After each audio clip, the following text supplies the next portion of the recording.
It's 6:32. Our meeting began at 6 o'clock with just a brief half-hour executive session, and we're coming to the Recording in progress. Sorry. Oh, perfect. Thank you, Carrie. So we're going to begin the regular portion of our meeting tonight with the Pledge of Allegiance. I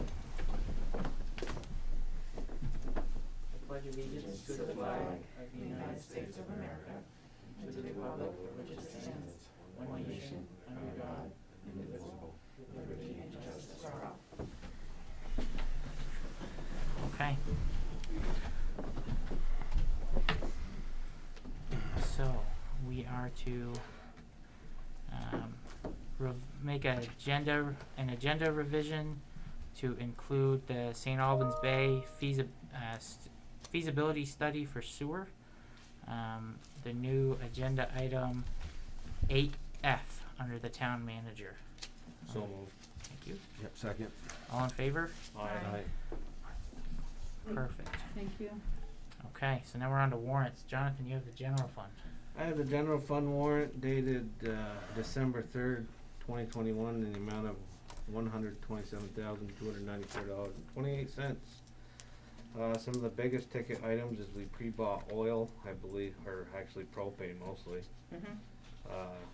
to Boone Brothers for the 3 municipal buildings. I make a motion we approve this warrant as stated. I'll second it. Any discussion? All in favor? Aye. Perfect. Aaron, do you have payroll? I do have payroll. We have Awesome. 3 today. Can everyone hear me okay? We can. Very well. Okay. So the first one is dated November 19th in the amount of $22,463.50. The next is dated November 26th, 2021, and that's for $37,351.51. And I wasn't sure if that was tied. This one's slightly larger than the other ones. Is that a quarterly payment in there? It is to the retirement account. Great, thanks. Right.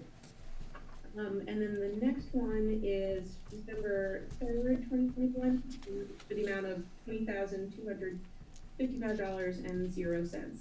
So I'll make a motion that we approve these 3 payroll warrants for the dates mentioned and the amounts mentioned. So moved. Second. Okay. Any discussion? All in favor? Aye. Okay, I've got 2 warrants tonight. The first is an industrial park warrant dated December 6th, 2021 in the amount of $2,185.68.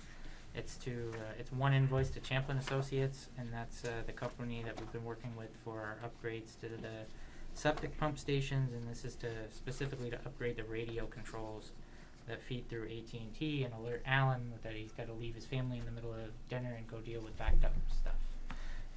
So we'll take a motion to approve that warrant. So moved. Second. All in favor? Aye. And then we have a infrastructure development warrant dated December 6, 2021. 3 invoices in an aggregate amount of $354,735.80. 2 smaller invoices under $3,000 to Peterson Consulting and French Freeman for project management and design. And then DAW Construction's invoice is $349,000 and change, and is part of our agreement for construction. So we take a motion to approve. So moved. Second. All in favor? Aye. Perfect. So we've got minutes. We've got the minutes of our special meeting for the budget, which was Monday, November 22nd at 5:30. And then we've got our minutes for our regular meeting on Monday, November 15th at 6:30. Did anybody have any corrections? Take a motion to approve both sets of minutes. So moved. Second. Perfect. All in favor? Aye. Okay. Brendan, there's 3 sets of minutes. Oh, there are. There's a third one. Sorry, Jen. We've been spending so much time 18th together. and 22nd. Yeah, okay, so we're done with the 15th. Good catch, Jen. We've spent so much time together. Special agenda, special meeting for the budget, November 8th, 2021 at 5:30. Sorry, I missed that. I had no corrections to that set, though. I'll amend the last motion to include November 8th minutes. Okay. Yep, second. Okay, all in favor? Aye. Aye. Perfect. Thank you, Jen. That was my bad. Hey, Brendan, I just wanted to, it's hard for me to hear anyone who's not you, so I'm not sure if all the mics are working or if they're not as loud. I can't hear folks as well. Agreed. Okay. Agreed. Put that up in the air. No. Point it right at you. Okay. It's muffled. It's really muffled. Yeah. Okay. Can you hear me now? I continue a bit more. Yes, What about Brian? I can hear perfect. Perfect. I'll take it. Thank you. Let's hear from him. Jonathan, you're up. Hey, That's funny. good evening. Okay.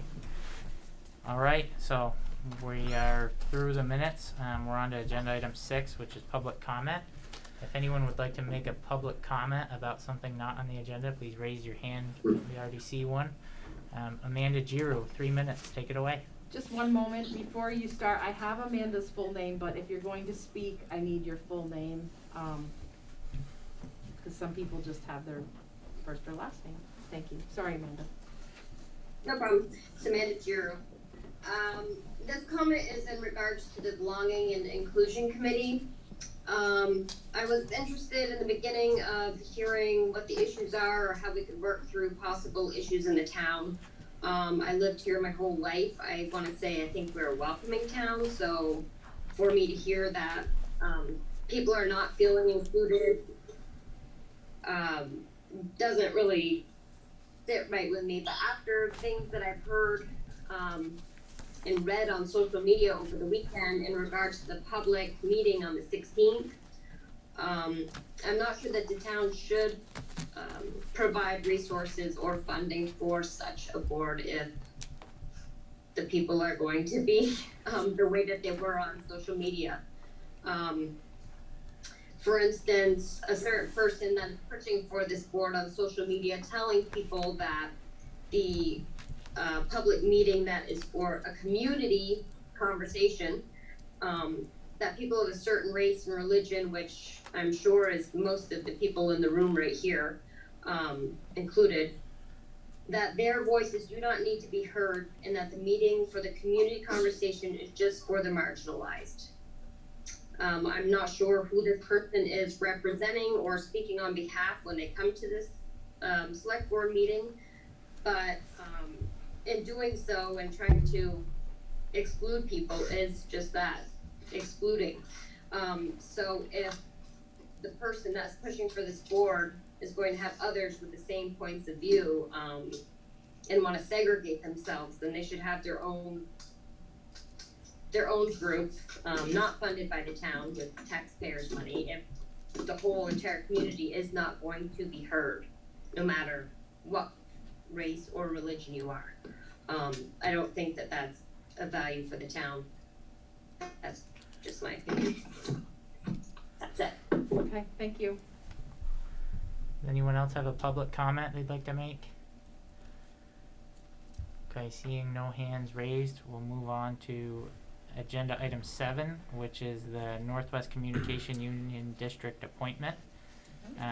We have a new town resident, Steve Deal, who's on the Zoom with us, and he submitted a letter of interest, and I think we've all had a chance to read it. Mm-hmm. And I'd prefer to make a quick action to appoint Steve for a term expiring at the end of April 2023 to represent the town. Yeah, I just want to add, We're losing you again. oh, I'm sorry. We're losing Brendan again. You can barely hear him. I think it's because it's only Carrie's computer that's logged into the voice, and none of the other computers are. That's odd. Shouldn't matter if she's connected to the TV, to the video camera. Try select to speak. Okay, you don't want speaking on microphone. Not the video camera, but the voice. Yeah, I was Can thinking. you just turn your volume up, Haley? Try HDMI 2. Is that any? I kind of just hear all the board members in the room. That's So it. does this make it any better? Did that make it any Yes. better? Oh, yes. So everybody do a sound check. Beautiful. Jonathan? Okay. Good evening. Yeah, Okay. nice. Testing, Okay. testing. That was using the HDMI cable, so that was good. Perfect. Perfect. All right, we'll get Okay. it. No, this is Brian. I was just going to add, I'd met Steve about a month or two ago, read his letter. I don't know if it was Steve that shared it or somebody else in the Front Porch Forum about his background.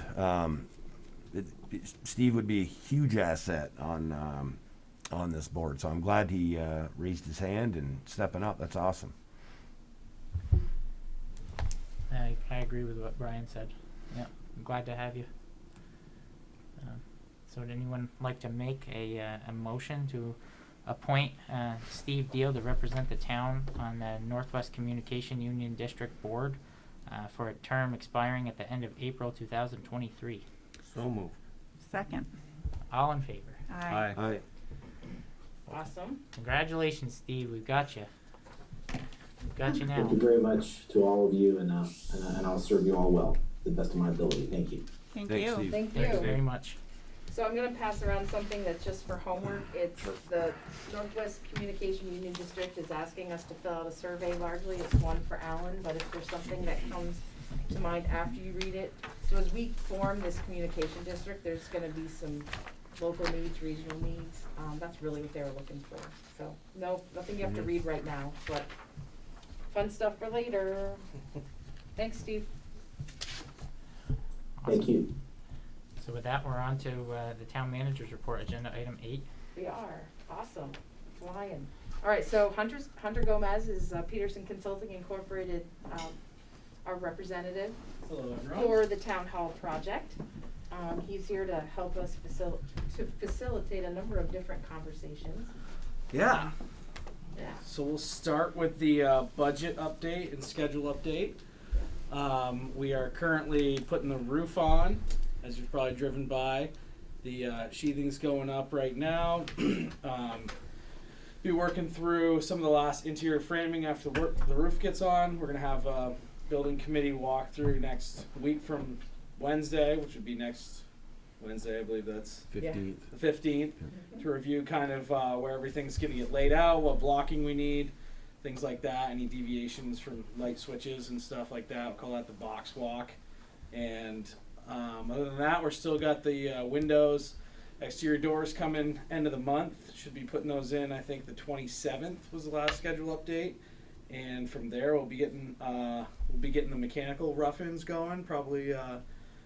Well, they'll be starting some of the dry accessories, but in earnest the middle of January. And then obviously the electrical stuff will follow that. So we're tracking right on schedule at the moment. The budget update that got sent out, only substantial changes. You probably already went through it. DEW submitted their pay app number 4 this month, and we got that processed pretty quickly so that get everyone paid before the holiday comes up. We like to keep the subcontractors paid. That obviously is motivation for them.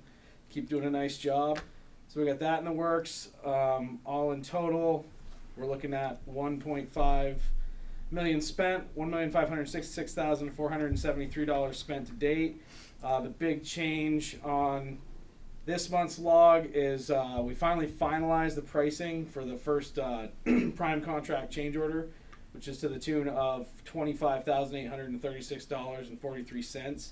That is for some design changes that were required as a function of the Division of Fire Safety comments. So that includes some additional firewall work in the attic system, in the roof system, and fire suppression system for the vault, which is a standalone FM200 chemical fire suppression system for the vault. Is the bulk of those changes, and then some other miscellaneous things. We got a credit for the roofing. We got a credit for the roofing. We got a credit to change the doors from one type to another in some locations. Minor stuff, $1,000, but things that had to happen to kind of facilitate the schedule moving along. So we kept the things moving and got a few dollars back as well. So that all worked out to $25,000 extra. So our owner contingency is currently tracking at $162,777. So healthy still, but things do come up. So we're guarding that like a hawk at this point in time. But we'll feel a lot more comfortable once the roof's on for sure. And DEW's actually been doing a really good job working with us. I'll say that for sure. We're getting as much ordered as possible to kind of avoid any supply chain issues and keeping it obviously locked up on site. So we've got pretty much all of our insulation, I believe, is here as far as I know. A lot of the wood products, the sheathing, everything's locked up. We also got the HVAC equipment, which was going to be dropped off, I believe, last week, maybe early, maybe it might have happened today. And so that's just nice to have that stuff in hand with the way everything's going these days. So we're feeling pretty good about that. We've ordered our HD vault storage equipment, which is essentially the same system that is here now, but larger, taller, bigger. So we got that. We may have talked about that last month. I cannot recall. We've got the security access control secured under contract. So the big, we're currently under budget by, oh, my computer froze. Just when you get to the good Just when I get to the good part. Well, it changed. I was just going to draw your attention to it a little bit because it actually got better than last month because I realized we double counted the Button land surveyors, one to their prime line and the admin costs, and then one to contingency. So it actually went back to, we're $2,379 under budget right now. So kind of which pocket you want to take it out of. Is that normal to have that much, to be that close at this point in the project? Well, that's what I was going to lead into, that we're not really that close because we have the owner contingency. So it's just kind of where you want to count it because Okay. Button Land Surveyors has its own line at the top, and that's where I got double counted, was that it was counted there and it was counted in the owner contingency. So it's kind of where do you want to count it from? Because we have 162,000 surplus for whatever comes up, so we're healthy in that regard. So that's the number, not the 2,370. Yeah, so that's the total. Okay. If you count Okay. everything, there's still an extra $2,300 left over. But Gotcha. we are Okay. we're still pretty healthy on our owner contingency, which is well, you don't have cells on there, but the third column of owner contingency right above the totals is really what we've got. We've got free capital right there, basically to use as we need.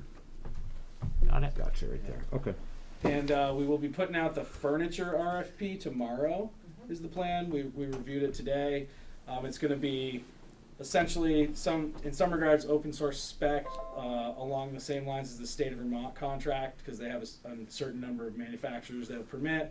They're all either or Green Guard certified, Healthy Hospitals Initiative certified, or Level certified, which is all just basically for clean air and low VOCs kind of stuff.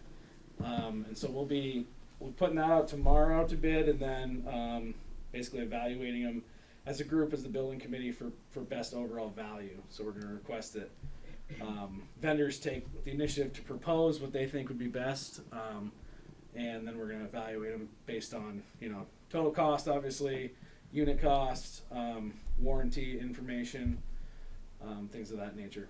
So that'll be going out tomorrow, and that's probably the largest. That's the largest owner furnished item that we got to secure here, and also 8 to 10 week lead time on that stuff. So we're gonna want to get that in the works here pretty soon, right after the first of the year. I think that's my full budget and schedule update. If anyone's got any questions. I think you've covered all the bases really well. And then we get to the fun stuff, right? Yeah. Yeah. The meeting room names. Mm-hmm. Any thoughts? I really thought about it and can't come up with any.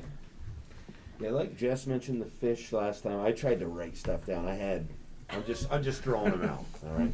Hey, no judgments on there. Yeah. Well, the one I guess, and again, it's along those same lines. I had forest, field, lake, hillside. I was just trying to think of St. Albans. Yeah, definitely. The different areas, and then I trying to think of people, but I only had one person, so I was like, that's not going to work. I had McQuam and/or Abnaki, Champlain, Green Mountains, something like that. I'm sure that we all would come up with those anyway. So, Freedom, Unity, and then maybe 2 others. But again, it's an incomplete list. So. What was the first one? Forest, field? I had forest, field, lake, hillside, and again, or some combination like that. I was just thinking of Well, like the hospital has the geographic Green Mountain stuff. Road, and that Right. seems second nature now. It does. Yeah. And it helps, you Yeah. don't wanna be directed to meeting room 3. Yeah, that's the way it's kind of along those lines, the way that the IDX, the medical center's IDX building is set up with kind of names like that. I think there's a Camel's Hump room and things of that, so. French Elm. Think of the legend of the Bay, though. Everything was brought in on ships and trolleyed up to the city. You could have nautical things. Yeah, I thought I was Googling history stuff too, but Alan brought up. yeah. I have some great history if you want some, Brian. Sounds good. Alan brought up to me earlier today, maybe some of the ships that were built when we had the shipyards. Also, like, most people don't know, St. Albans Bay was Port Washington before it became St. Albans Bay. I didn't know So that. you Right, like Port correct. Washington Room or something like. I mean, we know most of the names, like half of it. They already got roads named after them. So and islands, Yep. but we were thinking maybe some of the historical. You was talking to my office. To me. Yeah, the hard part is we need to decide now. Is that right? Or Not, soon? we want to move it along. Well, if we get this furniture RFP out, we're gonna get the signage out, and it's not so much. What's almost as important for that is figuring out what kind of signs we want. And Carrie and I talked about this a little bit. That we want something probably nicer for those rooms, and the letters that go on them isn't gonna materially change the cost. But it's do you want glass standoff signs or just what kind of fanciness are we looking for? So it's kind of a two-part question. Yeah. I don't want to. Yeah, we don't have to decide at this exact meeting, but Right. we do want to probably Early before. January? Yeah, we could go early January, I think, Oh, we got time. because we can get that out without the words. I guess is my point. If we kind of decide, and we can do that either with this group or the building committee about how We have the nice we honor want wall to honor people that have made material. Yeah, that's. So Yeah, it's not that's like true. we have Yeah, I to go don't think hunt it for needs 4 to be a names. name. That's correct. Yeah. So How many names have St. Albans had? If we've like Port Washington, So we that could was have just like the an Bay Area. Abenaki name. Yeah, so we know of Two two. others? Bella McClum is what Abenaki called the area, and then we know Port Washington was. It's always been St. Albans, but they called the Bay Area Port Washington.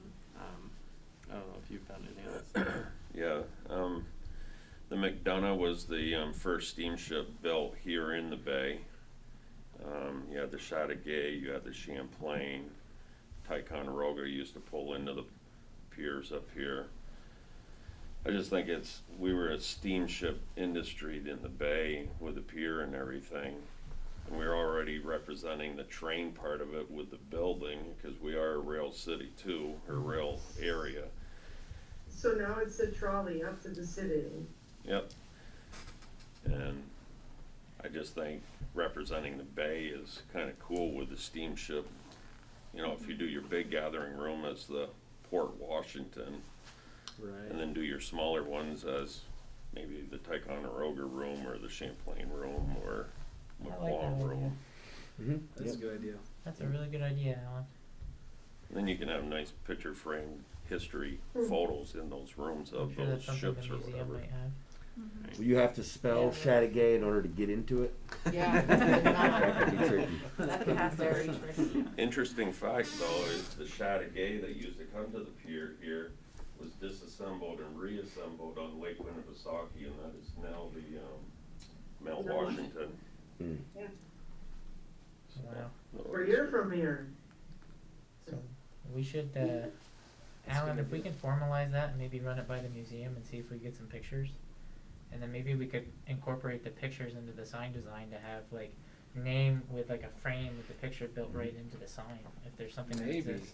We can Or just something in the room. That the internet can do anything. We do have some of the history. Alan and I were looking. There's an old book on Google. If people Google it, the Centennial History of St. Albans. Oh, yeah, I've Written seen in that one. 1888. I mean, it was a little after the centennial, but you can read up on some of this stuff, and it talks about how Jesse Weldon was the first resident of St. Albans, or settler of St. Albans, but he settled on Ball Island. They spelled Ball Island different than we do it today, and they kind of take you through all the history. And then he moved into the bay, then he moved up to where the city is now. Yeah. It's kind of neat to look at all that. I also have a Beers Atlas, which is historical for all the counties in the in our range. So I think you're onto something though. What do you think about the steamship idea? I like the idea of having the Port Washington meeting room and then having the rest of them be different steamships that were built here or that visited. That could be a really neat way to call back. I mean, we're building it on, you know, wasn't the biggest oil spot right where the Public Works garage is? The 3 original piers in St. Albans Bay was off Wharf Street, which is right near the town hall. The original pier isn't where it is now. It was 3 piers over off of Wharf Street. So you could really call back to that history. Yeah. Those boats or ships are probably built there. That's pretty awesome. Alright, so I'll put that on the agenda for the 3rd, and I'll try to collect the information that Alan and Corey have already started. Cool. Yep. In the meantime, ask the Historical Society if they have any more background on it. Yep. There's a good book. Was it Sails and Steam and the Lake Champlain history of it? I'm sure there's pictures of them in there too. Yeah, we can. You know. Yeah, that would be neat. Yep, definitely. It's a great idea. Very good idea. Guess I'll cross mine off. Yeah, take that hill and Fine. hill and meadow. And, Never mind. hey, I came totally unprepared, so I'm behind you. Big credit for putting yourself out there, though. Yeah, Absolutely. Sure. You started it. Can't believe Alan sat there and watched me go first. and then slipped in. Yeah. Could have just gone first. I went to Sheridan. We were trying to save you when you said field. I wanted to interrupt but not be rude. So the next fun thing is similarly, and maybe this changes this calculus, maybe we're going the right direction here on this conversation, because now we're talking about that big sliding door image, and you probably saw kind of the cost breakdown, which I will say, you know, after we just went over the budget, we can accommodate, Do you have know, pictures. an ad for this, for fancying up this door for sure. So what if we found an image that There's just some on the back. followed that? It's not as great as the I computer. mean, that's That's a that different one. picture's pretty good, right? I mean, it gives you an idea what it looks like. It does. Yep. We showed the stock picture, I think, that they used about Mansfield, and then Yeah, the sample, the generic clip art probably shows kind of how the door will look more with the little, Yes. it'll have breaks in it. It won't be like like this. a solid piece of glass, but Yeah. I don't think we would Can you need talk to. again about how the doors open up? I mean, there's From the middle. 6 sections. Do all 6 open up, or would yeah. Yes. Yeah. so all 6? Except, okay. yeah. It turns into a full archway. Yeah, But I it's mean, not it's- like a pocket door, so there will still be, the panels have to slide to somewhere, because it's Sure. not a pocket Be a door. collection of them in the end. Yeah. Okay. Yeah. The idea being that we could use that lobby as overflow meeting Yeah. space. Yeah. So, So essentially, if there's 6, the middle 4 are wide open. Essentially, is that about Yes. right? Yeah. Okay. Functionally about something like to that Okay. effect. I don't know how much overlap they have. But so a black and white image only adds 500, whereas a full color adds 1200. So if we went with Alan's idea and picked a black and white picture to really capture, you saved us $700 on the door, Alan.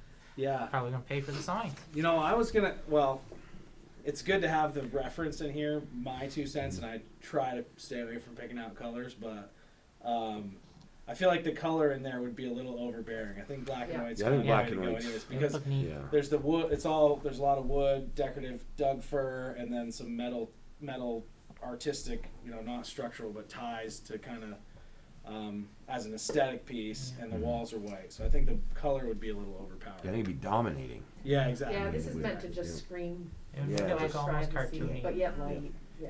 Be So understated. the black and white, I think, Right. would be the way to go for sure, in my opinion. Yeah, I So- agree. That's So Alan, I guess it's your idea. Do we want to get an email out to the museum seeing if they have any images on file, or do you already have a reference point that you're working on? My suggestion would be a picture of the bay Yeah, I and like then the the bay idea. Adirondacks in the distance. I like that idea. Not necessarily a ship, but Exactly, Right. it's just a scenic Yeah. view, but it's the bay and it incorporates the Adirondacks, so you get in the mountains, the trees, and the body of water, it's all shaded.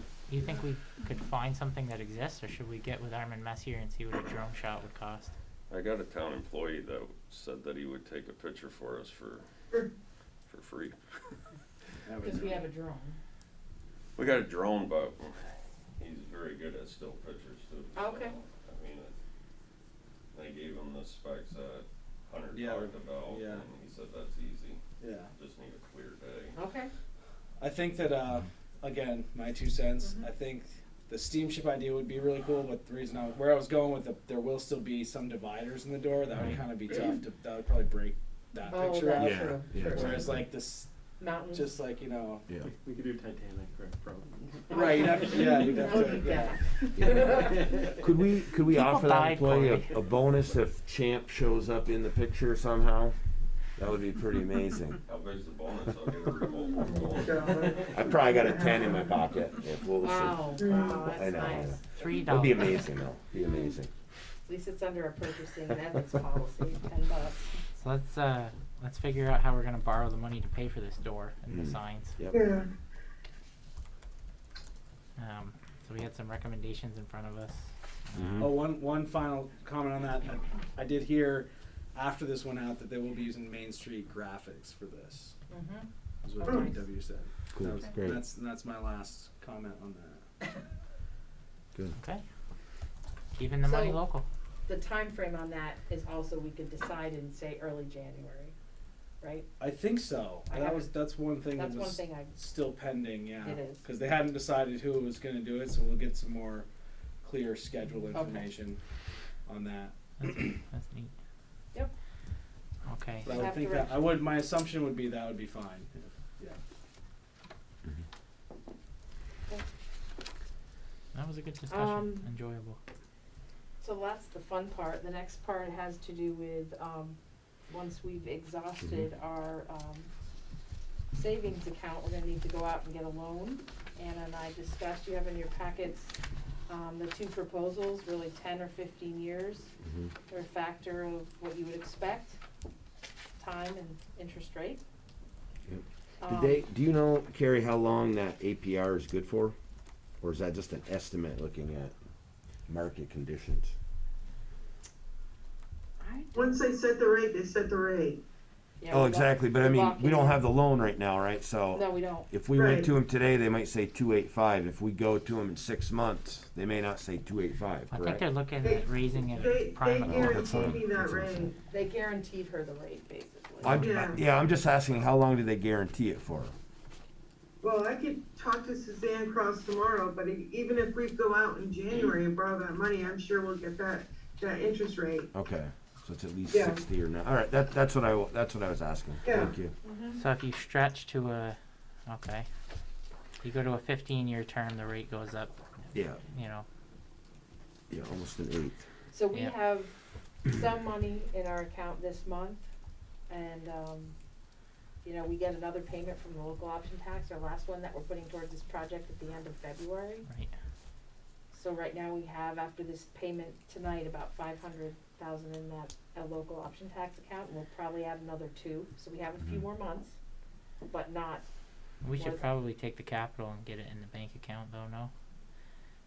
To lock the rate. I mean, you're hearing prime could go up I know, that's quarter what- point next Yeah, year, I don't think they're going down, so. right? correct, so that's kinda where we were at, like, we're gonna need this to pay, you're gonna start getting some really large bills here in the next few months. I'm just kind of looking at the balances to finish on some of this stuff to Yeah. get an idea of that. So we were gonna do it soon. We kinda held out this long, but now I don't feel comfortable doing it. Yeah, that's why I was asking how long it's good for. Mhm. So if it's 60 days, and So do we want to take a shorter term and then capture a little bit of interest savings, or go with the 15-year like we presented to voters and pay a flat 3% rate and have the debt service be roughly $85,000 a year less? I don't know. I think we should go with the 10-year. That's a recommendation from our treasurer. yep. If you look at the difference in interest that you'd be saving, there's no prepayment penalty if you wanted to pay it off sooner than 10 years. Mhm. So the 10-year amount, loan amount was $290, $862. The 15-year, in case people are listening and wondering, And the 15-year 15, is $204, $392.25. The total finance charge, the total interest on a 15-year right, note it's would the be difference. Yeah, it'd be it's a lot. 566,000 on a 15-year note, and on a Not 10-year 150. it's 408. Mhm. So we'd be capturing roughly 150 grand in interest savings for the public Exactly. if we shortened up. I mean, if this were a private sector application, I'd be saying let's shorten it up and take the most aggressive payoff, especially with the growth we see in the local option tax, you know, knock on wood that continues. But, you know, if we keep tracking the way we have the last 5 years, the growth in the local option tax by like 2027 will eat this payment all by itself. Yep. Knock on particle board. Yeah, I think just thinking of our taxpayers, saving the $150,000 is the right thing to do. The annual difference. I mean, we've got this is being paid for out of the lot, correct? Correct, local option tax. And of course, that number is not guaranteed, but it's roughly $1 million and probably going to go up. So we're still looking at 30% of it versus 20, but getting it paid off sooner, I think, is probably, in my opinion, better. The interest rate's not much different, but I mean, the capital plan the planning commission had put together last year, the year before, had a $250,000 year allocation for up to 15 years. I mean, it went for the life of the plan, but the thought was that was debt service for 15 years. So if we up $41,000 and shorten the term up 5 years, I mean, I would follow Anna's recommendation. My only question is, did we say what we were doing for a loan term in the article, in the question? I can't remember. say less than 15 or 15 or less, or No, I think we just said the dollar amount. yeah. Let me look here. Up to $2.5 million. Do you? Yeah, I'm gonna pull it up right now. 2020 town meeting. No, that was the general.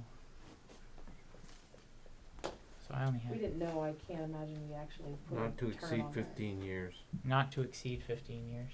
So we can go Yeah. 10. Okay. I would have thought we would have done that and just wanted to check it before we move forward and then found something wrong. So we should do it by motion of the board. Would anybody like to make a motion to accept Anna's recommendation to ascertain a loan in the amount of $2.5 million at a rate of 2.85%, locked for the term of the loan, which would be 10 years. So move. Yep. Second. Any discussion? Okay, all in favor? Aye. Aye. Okay, that was a good move. Fiscally responsible. Thank you, Anna and Carrie, for the work you put into researching that, and we appreciate it. So is that it for our agenda items with Hunter? I believe it is. So Awesome. you may go Keep home. on trucking for on road. Thank you all. Thank you. Thank you. Thanks, Hunter. Okay, so now we're on to Church Road, We right? sure are. So the next item, you have the examples in your packets of the 5-way intersection, Church, Patton Crosby, Georgia Shore. I always forget a few. The 5-way it's kind of a funky intersection. It's not truly 5, but Pretty much. it's like 3 and then Patton Crosby, Church, Little County, and Georgia Shore Road. Little County and Georgia Shore. Sure, it's and- two. Yeah, exactly. Kinda It's not intersects as really, well. anyway. Yeah. So we talked about this quite a bit a couple months ago. We had Marcos Miller of V-Trans, I can't remember his exact title, but he's an engineer with V-Trans. Jim Cota was out there with us too. And Marcos sent us these options that V-Trans would consider acceptable for ways to improve the intersection. And if you could come up, Alan, because I expect you might be answering some questions. Maybe not, but it's easier for everyone to see you. And these seem to be something we could implement, I guess. I'm gonna go out on a limb and say. So originally, we had put breakaway delineators out there. State came in, we dealt with the engineers and whatever. We were thinking about keeping the stop bar back probably 10-15 feet. We gotta do some test runs with trailers that they recommended putting rubber delineators in that are safer for pedestrians. The breakaways are good for cars and that, but if a bicyclist or someone walking by, if one was to break off, it could project and hurt them, so. It was suggested some added signs and warning stencils on the road, those have been done already. So we're just looking to put in rubber delineators. It's kind of late in the season now, so it'd be something that'd have to be done in the spring. Would they have to come out during the winter when you're plowing, or would they weather okay? No, they weather all right. There's special mounts that go on the asphalt. They did very similar on in Swanton Village near the town where the square is. Oh, yeah, So right they- before the park. when yeah. you're coming off the bridge. It keeps people from driving into the park and it keeps them in their lane. The city has used some recently on some of their streets, and the state has them when you get off the interstate in between the on and off ramp. Okay. I'm gonna make a comment. Go ahead. So, I drive that road every day, and the biggest issue I have with that intersection, or have had, is right by the telephone little thing on that corner lot of Church and Patton Crosby, is that all the cedar trees that were growing up, now that they're gone, like, traffic coming down Church Road can see you at the stop sign on Patton Crosby, and the people on Patton Crosby can see people coming down Church Road itself. Like, for me, that was like the biggest thing, and I noticed the new signage has been put up, which is nice. The 20-mile-an-hour sign, you can now see it. So I don't know if it's really necessary to put that thing in out in the road, just because I've seen the school bus, I've seen the garbage truck do its funky 3-point turn in there. I just don't know if it's necessary. What I think this might be missing, and this is just because I drive it every day, is I don't think people really see the stop sign at church. And I've seen people, I don't know what it is, but they just don't even stop. So maybe if you put it out in the road, maybe they'll stop for it. I don't know, but I just think for me, Those red reflectors on the actual breakup. what really changes for me, like if you take a ride around town, just drive down Patton Crosby and come this way, and you can see up before you couldn't, so I don't know. I think the removal of the trees was very big. Thank you. I got with the neighbor there, got permission to take them off, and in return we put up 2 vinyl fences. Yeah, it looks because great. I mean, I the think it trees, looks the better trees than were both. put in by the telephone company to hide, but they got overgrown. The big concern when we've been out there twice with the state is the people cutting straight across. I mean, they're coming from the marina side and just cutting straight across. And we saw several different people. They were close calls. I think the visibility is better on Church Road because of those trees being gone. So you're saying whatever you end up putting out, you'll be beta testing it with trailers to make sure it's not a traffic encumbrance? Exactly. Okay. And we got to take in consideration that when the buses and garbage trucks were headed that way, when we had it in, Church Road was shut down for the new box culvert. So a lot of traffic that normally would have went straight through on Church Road was coming back down. So if you're working with V-Trans and you're going to beta test to make sure we're not creating any inconveniences, I would say we should move forward. Yeah, because, we're not necessarily saying there's a huge problem there, but we also recognize that we're gonna be putting our town hall down there, and so we're gonna be increasing the traffic that goes around the corner and doesn't just stop here. I know it's not a ton, but it's still gonna be adding more traffic to that intersection, so. For what it's worth, Alan, my driver's ed teacher from Fairfield, the day you put that in, she's all over the roads in town with students. She said that's one of the most dangerous intersections in the area from all her travels. And she said what you did was fabulous, and she was upset when it was taken down, so I had to answer for that. So whatever we can do to make my driver's ed instructor happy would be awesome. Well, we're gonna do what V-Trans lets No, us no, no, do. no, but you know what I I'm mean. just gonna put that you know out what I there. mean. She's somebody that, really understands when Right. things need to change, and she was very appreciative that somebody was looking into it and trying to make it fix. I just have a question. I didn't see it in there, and so I don't know if this is out of scope for what V-Trans was going to be looking at, but knowing that we're hoping to put a sidewalk down in the bay. Mhm. I'm wondering if they had any feedback on as far as pedestrians and visibility and safety for pedestrians in that section. I don't We- think we talked about it. Yeah, we really didn't go into detail about sidewalks. We had mentioned that we wanted to continue a sidewalk from the marina to the town hall, and that would be on the lake side of the road, so it wouldn't have any cross pedestrian traffic. But we didn't go into detail of such as other sidewalks going up the other way. So if you wanted to at some point, if we had that sidewalk going in front of the Public Works garage, could you direct people maybe coming from the Patton Crosby Way a little further away and have a crosswalk that's not near this intersection? Maybe, and I think Aaron's making a good point that this should be in the forefront, because we are actively considering a sidewalk proposal for that area. I think there's a few projects that have to happen simultaneously with a sidewalk, and Al and I talked about today is if we go with a sewer route, we're assuming there's gonna be sewer lines put in somewhere there. Yeah. Does it make sense to do that before the sidewalk goes in? And then two, this is not necessarily the permanent solution to that intersection. There's a longer term, maybe a traffic circle. And so you almost wanna consider all that out before, the sidewalk goes in case we have to eat some land, and then getting that road turned over to us from the state, which hasn't happened yet. So we've kind of got like 4 or 5 things that have to happen before that sidewalk goes.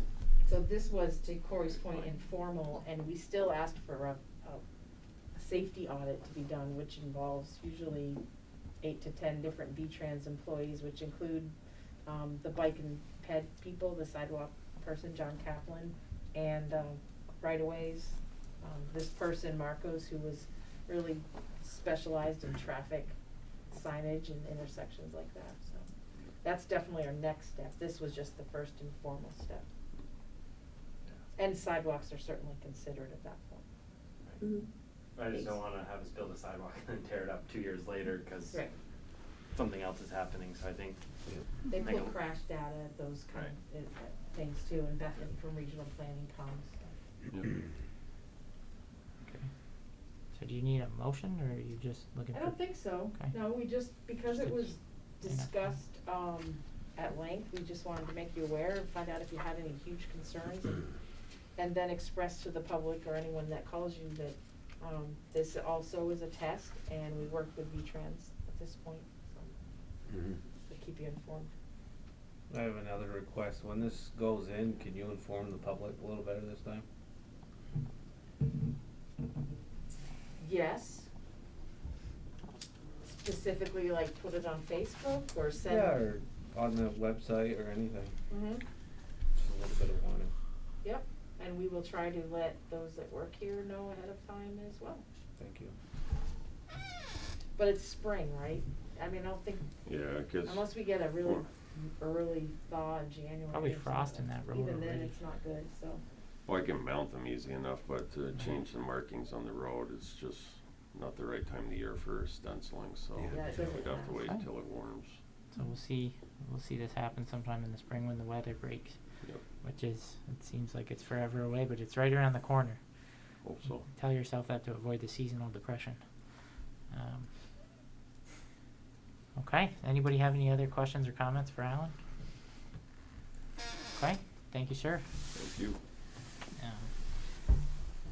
Okay, Perfect, so, that takes care of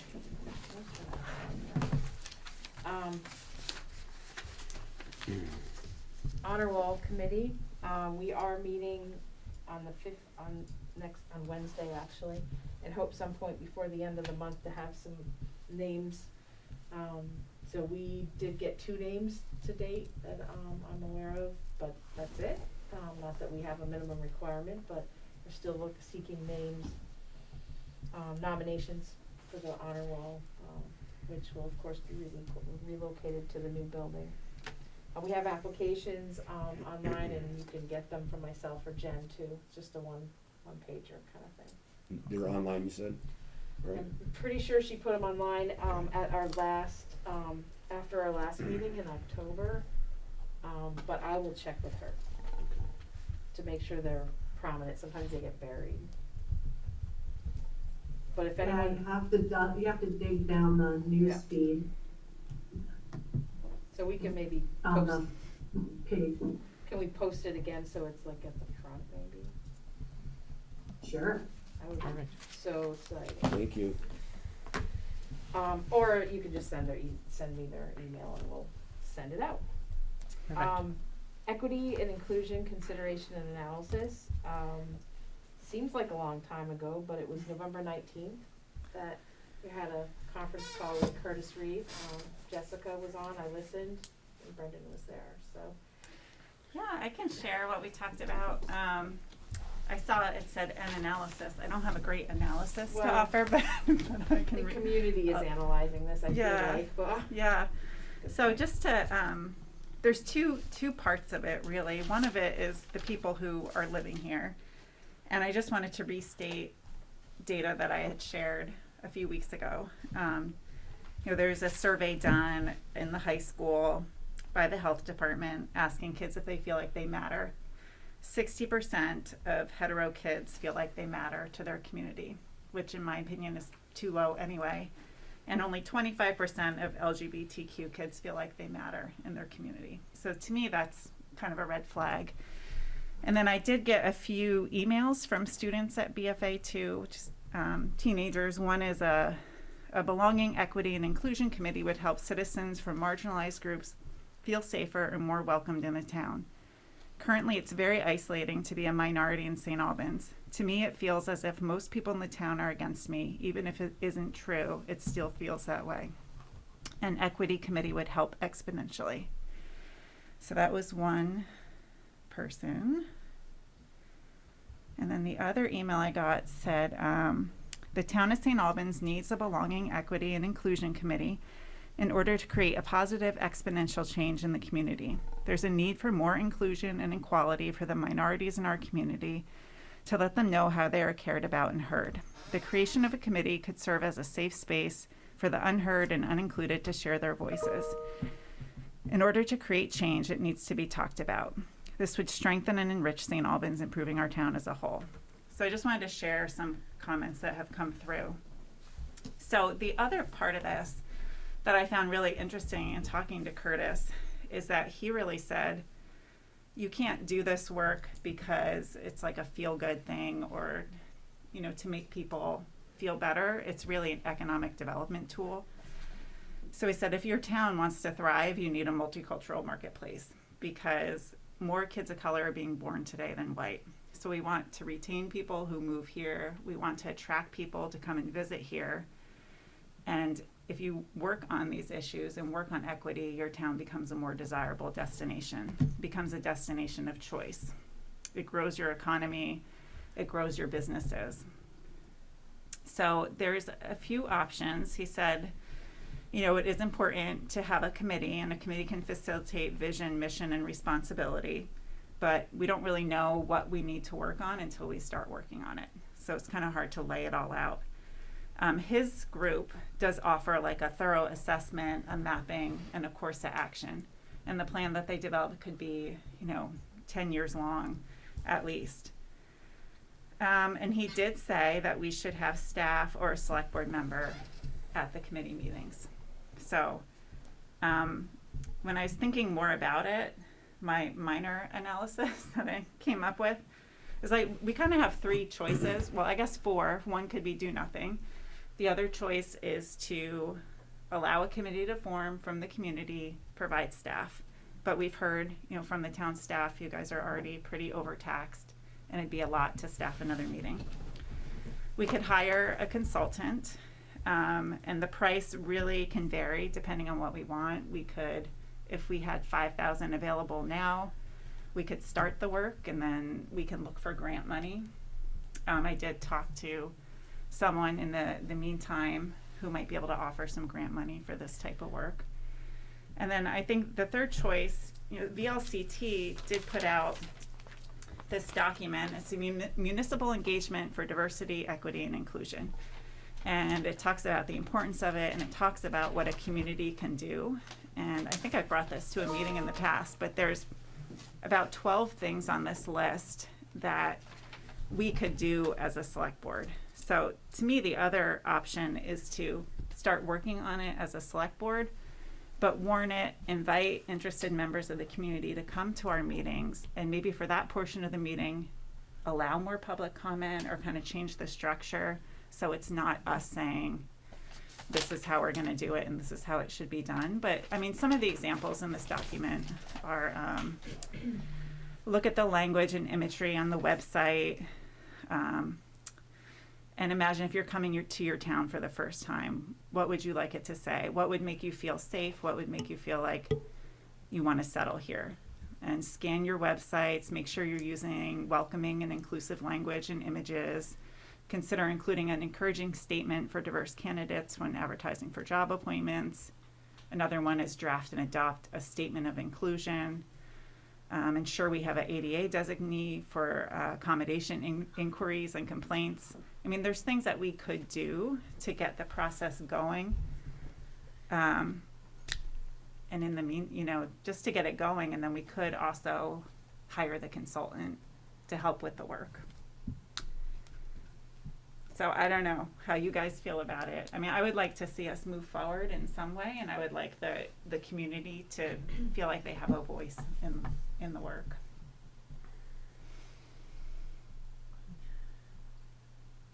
I mean, I also got from that hour-long conversation with him that he thought it was beneficial to get someone to analyze your community first, and his analogy of, you don't, well, some people do, go to your mechanic and tell them how to fix your car without looking under the hood, right?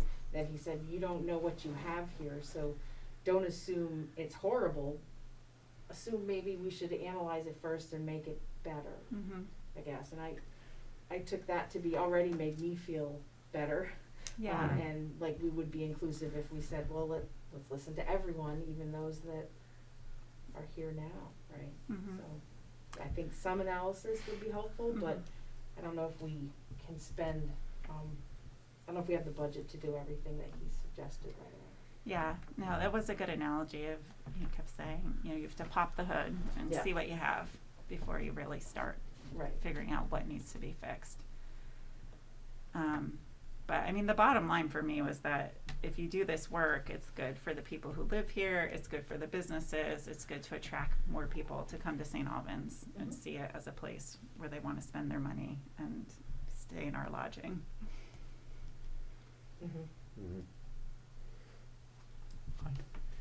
So, does any other board member want to make a comment, or do you have any questions, or you have a direct response to anything Jessica said? I just want to, again, just thinking things through, because the stats you have with the kids 60% and then the 20, I mentioned this in my comments last time. I feel like that's more effectively and efficiently handled through BFA and through the school system. I'm trying to think of our school system has those children, those kids, call it 6-7 hours a day for 180 days, a year, where they can try to build that environment and that collaboration. If there's things we can do in the town in other ways, and we're effective at it, I think that's something we can do. The cost, I'm just curious what the cost is of things. If it's to pay a mechanic, so to speak, to give us a quick rundown of if there are trouble spots, then we can do that. I spent a lot of time on websites, and it's expensive. It can be expensive, so we want to make sure we need it. I don't want to go in and have a surgeon open me up and look at my heart to tell me that I'm okay. Let's do some kind of precursor before. And one question I just have, because if anyone's been paying any attention, we hear the word equity a lot. We hear the word equality. And for a long time, I think a lot of people thought they were synonymous, and I'm getting the sense that maybe they're not. And so my question, and I don't have a comment here, I just have a question for anyone else. When we're talking here at our town board, what do we mean when we say equity? What exact definition do we have on what equity means? Because I believe I know what equality means, and I believe I know what equality of opportunity means. And I've heard many times that equity is not those two things. It's something different. And so I just want to make sure we're all talking about the same thing.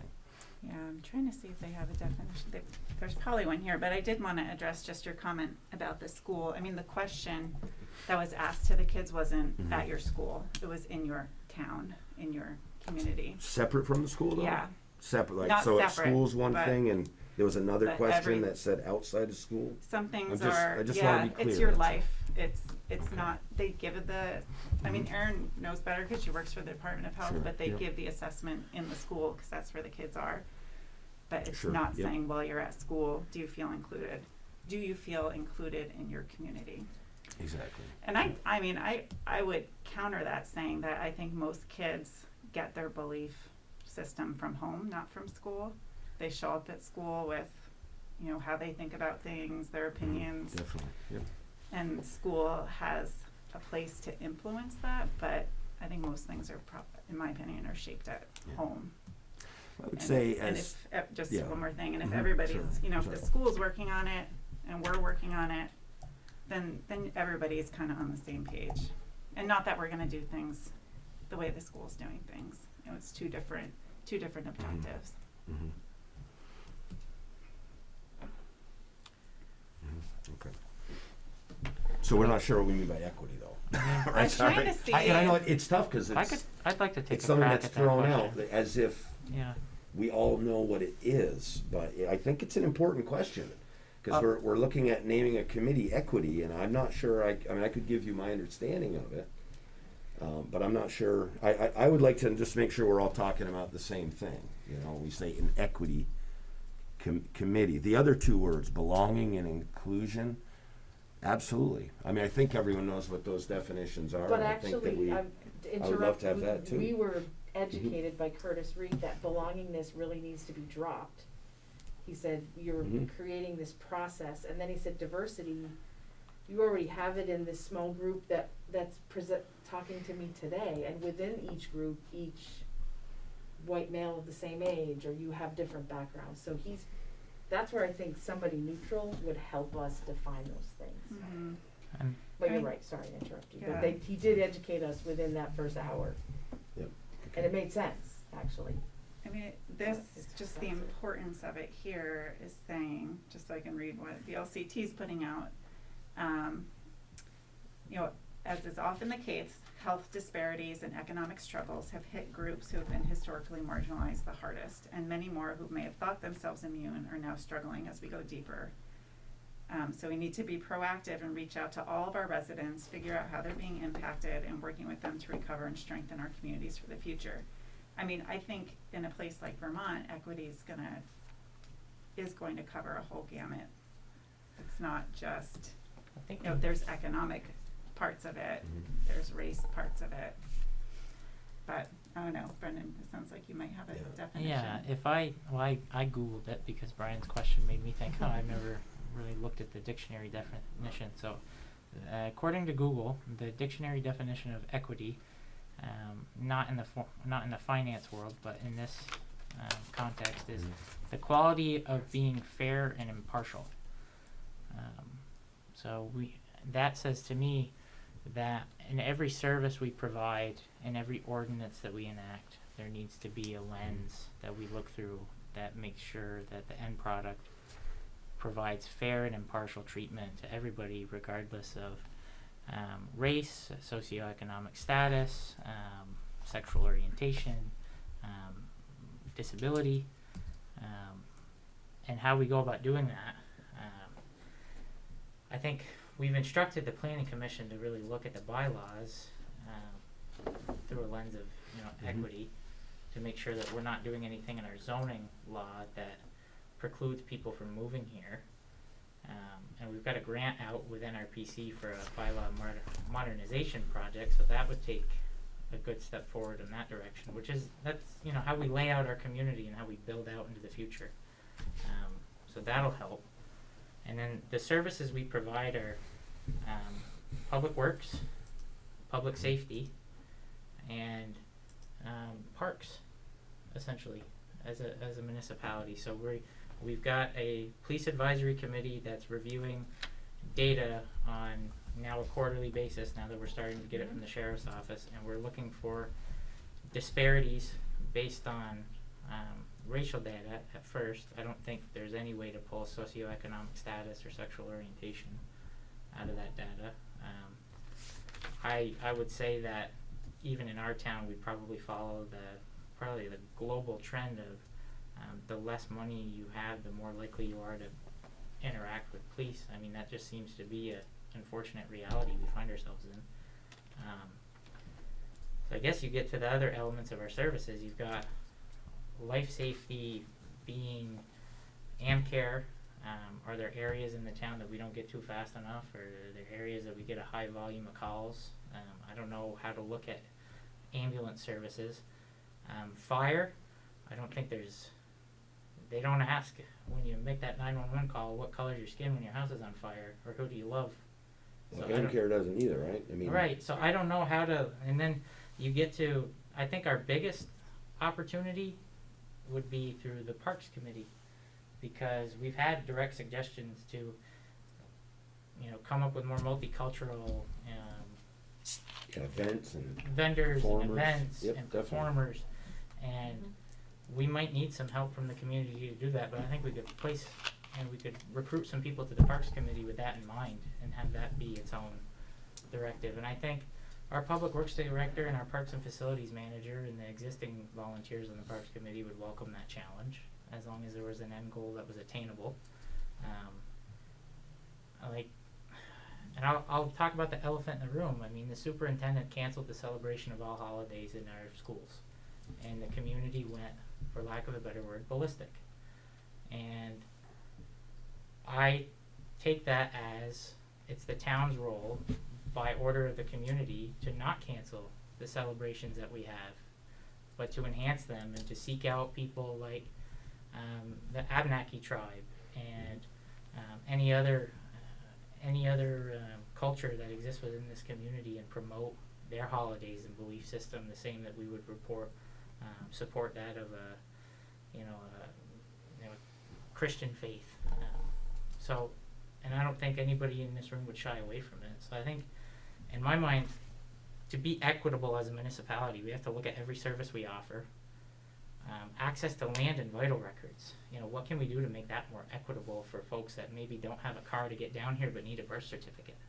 Should we be digitizing and have that available on the internet? Is that something that we need to undertake? I think we need to look at it and find issues and attain real attainable goals, and then start to work to that. But like I said, I don't know how to analyze some of the services. So I don't know if it's a consultant. I don't know if we have that expertise and ability within our existing organization. I think we need to recruit people to the Parks Committee.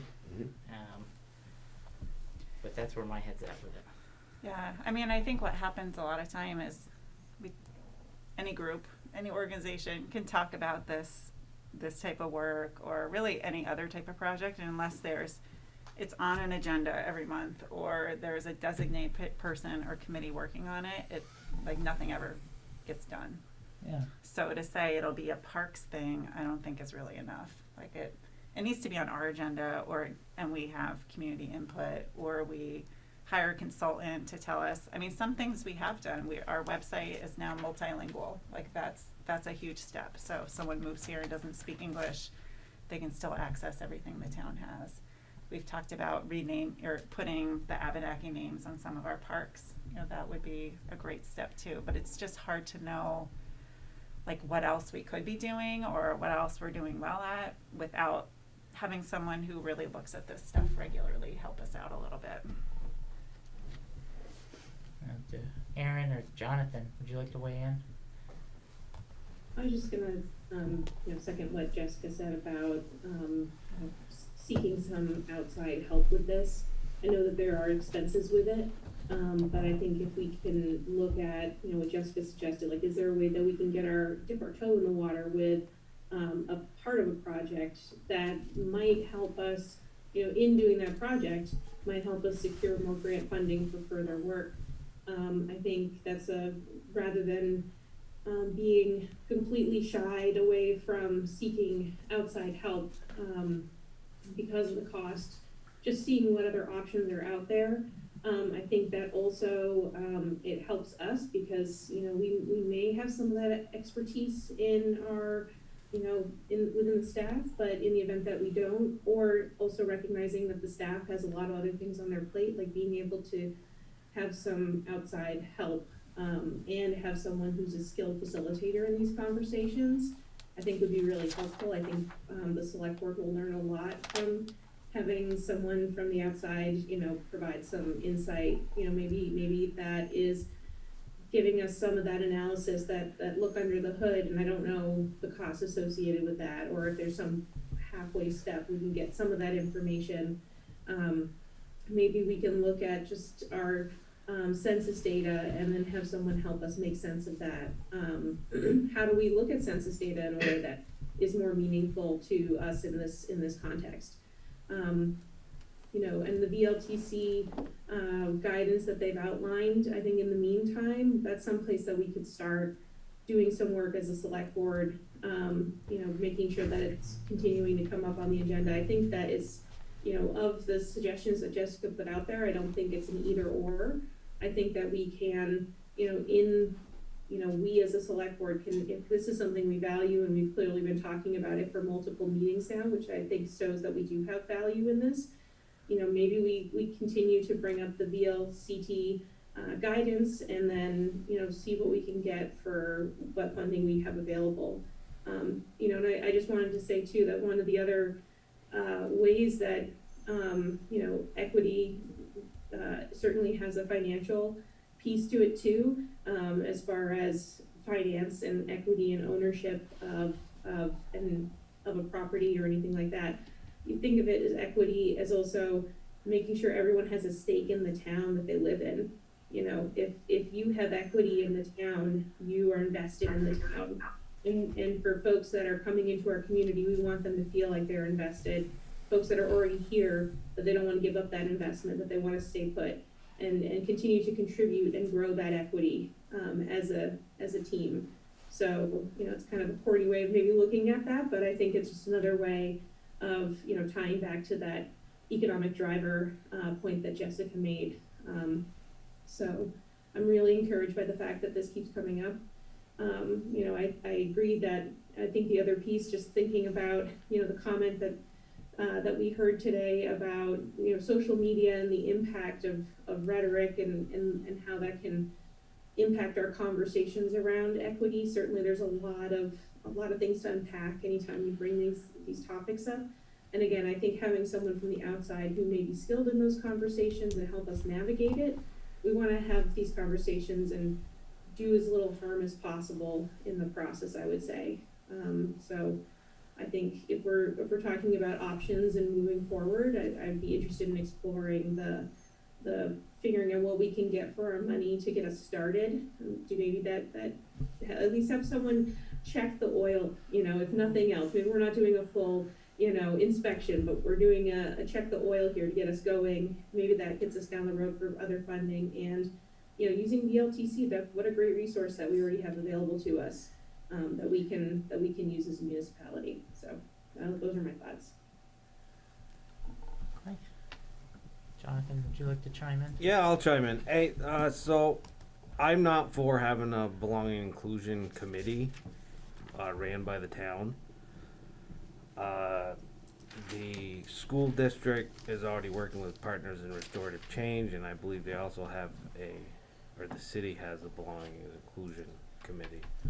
I'm just wondering if VLCT has training that we can put like our department heads through, so then, you know, maybe staff can look at, you know, policies themselves.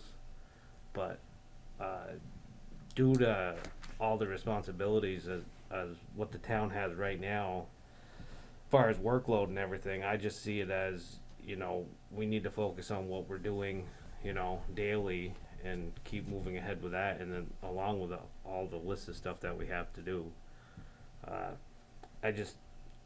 For me, I'm not gonna vote. I don't want one. Okay. So, while Aaron was speaking, I kind of tried to synthesize what everyone had said with Aaron's input.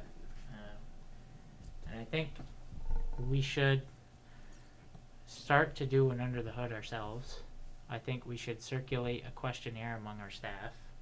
I think we should get feedback from within the organization. It's been helpful at the museum. We are making it a big initiative to be admission free because we had to turn some people away at the door that didn't have $3 per person to get in. And that was a call from a volunteer that had something that happened that's going to create a real policy change. So I would love to know if Anna and Lisa have ever had someone come to town hall and not be able to get a copy of a vital record for the $10 fee, and if the recommendation. No, and as a matter of fact, the health department or the legislature actually changed the law where it doesn't matter where you're born now.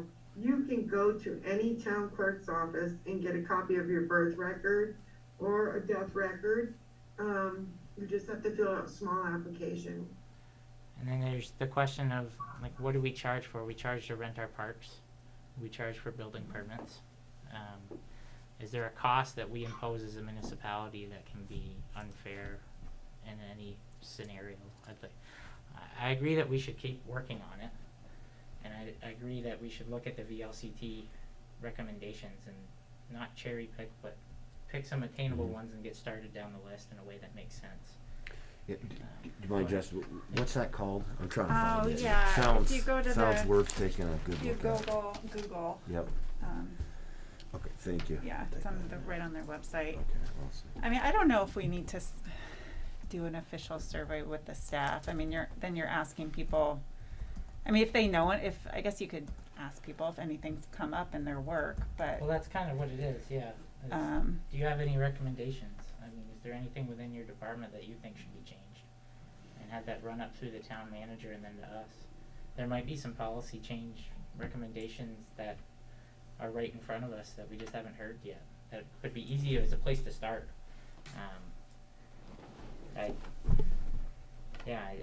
I'm wondering how we can get a big bang for the buck. And I think if you want to spend, $5,000 to $10,000, I don't know how good of a synopsis we'll get for that. Like how far in we'll get. I'm wondering if we should go through each department and look at our services and what we offer, and then find specific areas in each department that we don't know enough about to be able to come to a conclusion, and then add that to an overall list for somebody to then look into later. I'm just trying to figure out a strategy that allows us to operate within our means and still get something done. I think, I think the only concern I have is,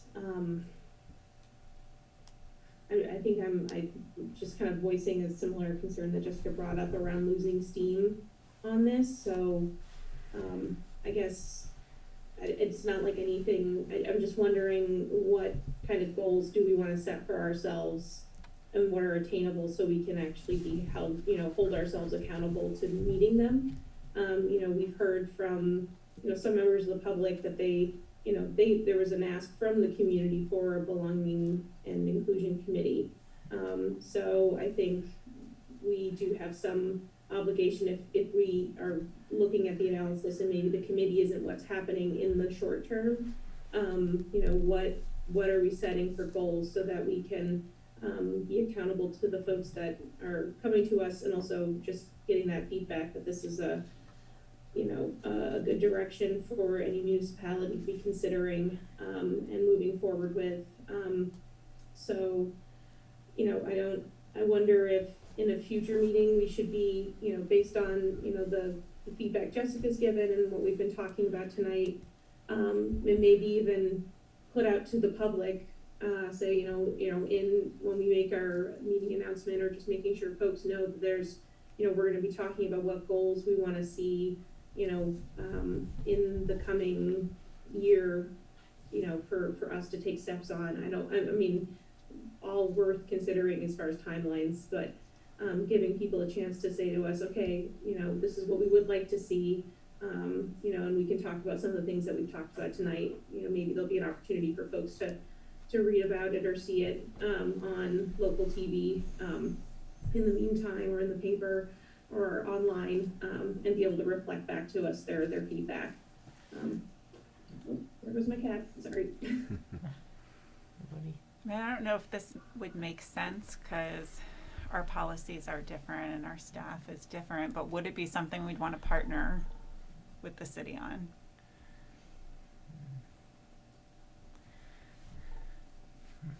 I think, I mean, one thing I was thinking of while we were all talking was, I know that there's, I don't know if it's connected, and I'm sorry that I don't remember this detail, but I know there was talk within the city around doing a Juneteenth and Pride event, in June of 2020. And I want to say that some of the conversation was, maybe this could be community grassroots kind of founded, but then sponsored and supported by the city, and that was the conversation that was happening. I don't know if there's an opportunity for us to say, how can we co-sponsor that work and work with this group that, again, it's not a specific committee, I believe. I think it's folks from the community providing guidance and thinking around what a celebration could look like. So that might be one place where we could start that partnership and that conversation.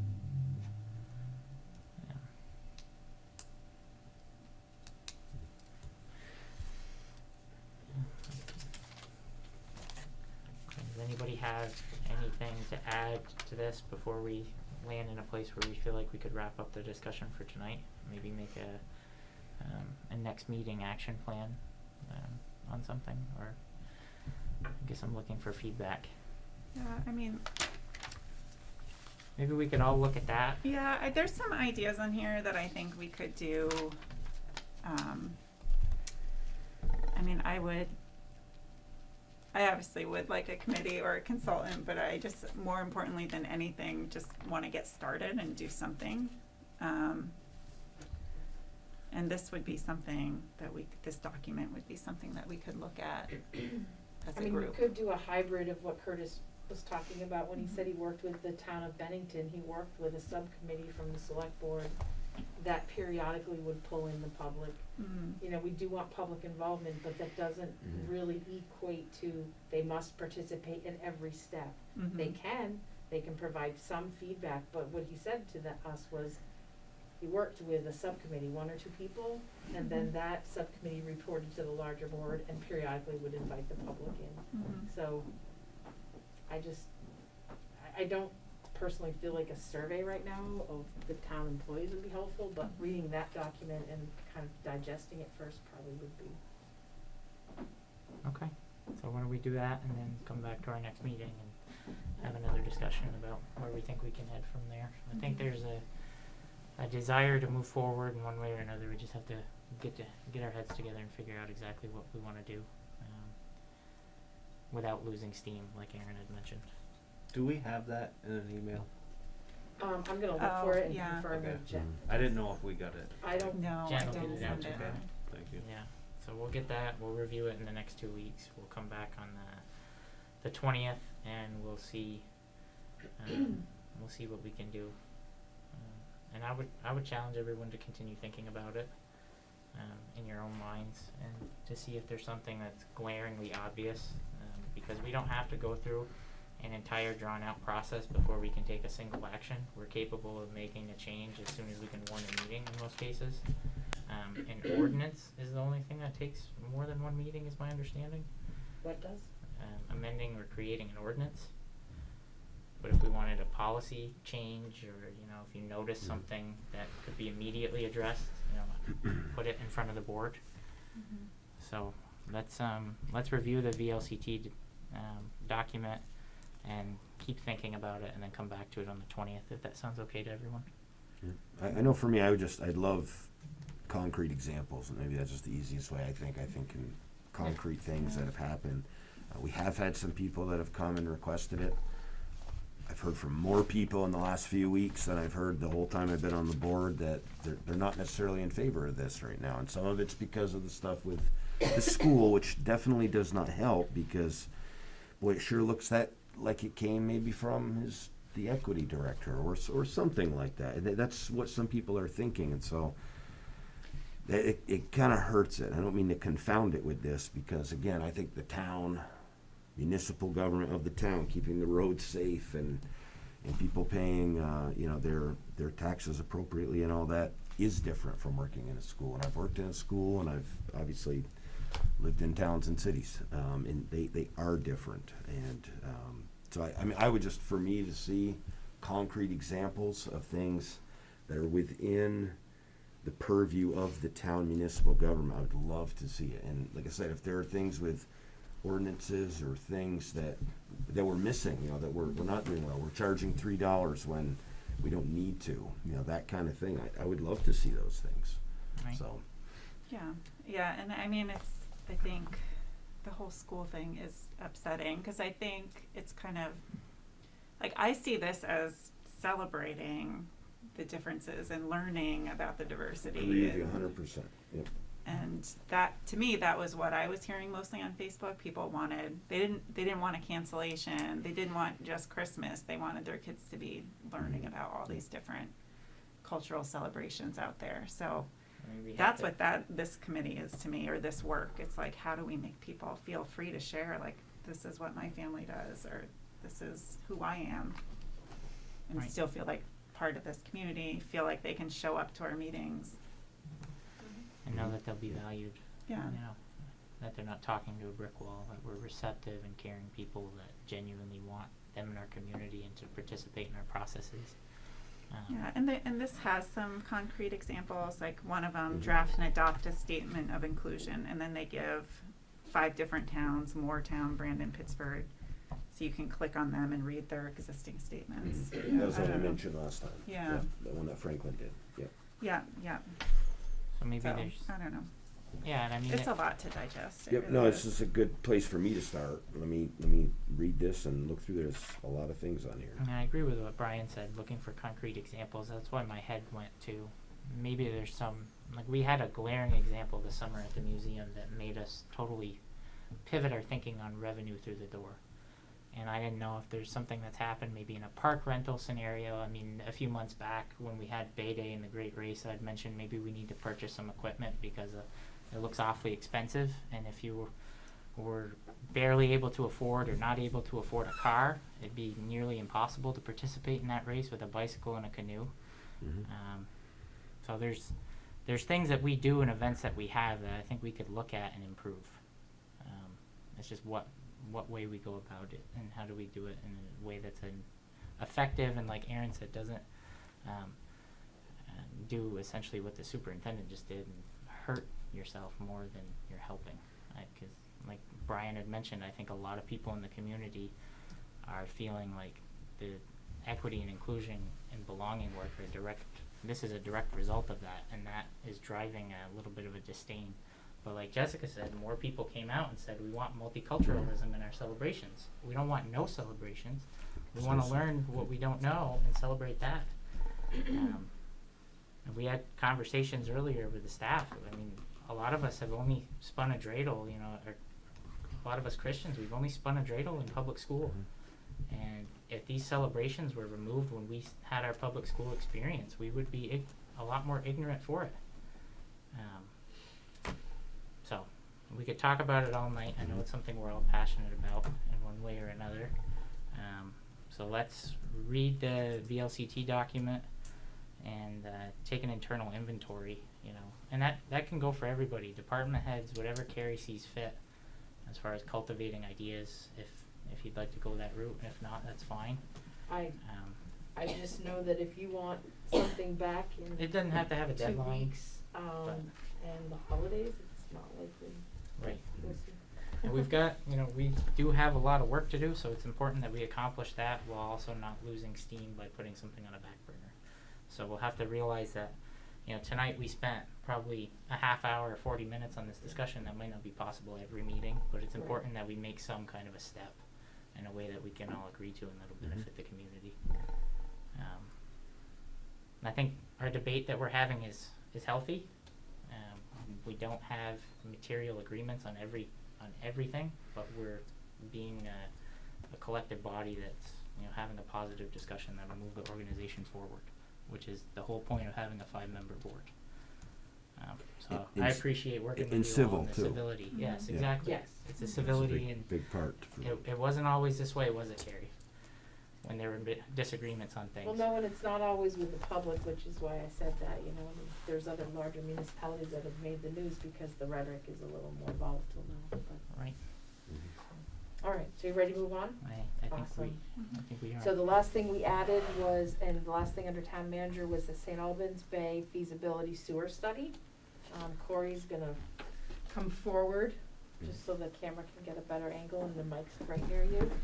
I'll let you frame it up just briefly for those people listening. Yeah, so we had the RFQ out, came back in just before the before Thanksgiving holiday. 3 people on staff have ranked the 4 firms that bid with us. We're fine. We're not really following our process, normal process. It's the federal process on this laid out. I don't want to list the names because we potentially could be negotiating with 3 firms on this at this point, and I don't want to list who was our top priority, our second priority, or our third priority, as that may impact the negotiations we have with the town and why we had the executive session. But just looking for approval to move forward and negotiating those terms. Obviously, a final contract will come back before the board before we move forward in hiring a firm to do the feasibility study on a public source system in the St. Albans Bay area. In providing background, our 6 p.m. executive session was almost entirely related to this matter. The board gave its blessing in moving forward and negotiating. We ranked three. Well, actually, we accepted a staff recommendation in order 3 of the 4 firms, and like Corey said, before anything's firmly agreed to, it'll come back before the board, and then once an agreement's reached, it'll become public information as quickly as it can be. And the process to get the funding for the study requires to hire a firm first, and then that firm will work with you. We'll put a contract together and then apply for the funding. Mm-hmm. So normally, typically, we'd have money already, and then we would do an RFP, not an RFQ, and we'd pick a company and move forward with it. Request for proposal. This is a request for qualifications. Qualifications, right? Yeah. Quote in my head, but just in case people are listening and don't know our acronyms. And this is not the way we normally do things, but it's required for these funds. Yeah, they're federal funds, so it's the process that the state will through the state, but the state laid out for us. Okay. So, good update. We're moving forward in that. Mm-hmm. Do you want a motion? No, we don't. I don't think we need I'm gonna, even though I put that in my Oh, notes, okay. that's incorrect. I think at this point, we're gonna begin negotiations with the recommended choice. Okay. First choice. Yep. Good. Yep. It was a little crazy here last week, sorry. Anybody have any question about the project that they'd like to ask? I'll say this is exciting though. It is. And again, to connect, this is theoretically one of the use of the major use of the ARPA funds that have to be spent by 2026, but we have to claim what we're going to spend them on by 2024, which sounds like a long time away, but It's not. it's not. 2022 is a few days away. And 2017 was like yesterday. So. yeah, Mm-hmm. so Okay. Thanks, Corey. Yep. So down to schedule, unless anybody has any other questions for Carrie about anything in her report. Okay, hearing none, we'll go down to schedule. We've got Monday, December 20th at 6:30 and Monday, January 3rd at 6:30 for our next 2 regular meetings. We've also got, we have the need for another budget hearing or another budget work session to finalize the budget and get it ready for a ballot. Also in January, we'll be looking at ballot articles. So we'll need to nail down various things that we've been talking about that need to end up on that ballot because Anna needs to get them ordered. So does anybody have anything they'd like to add to schedule?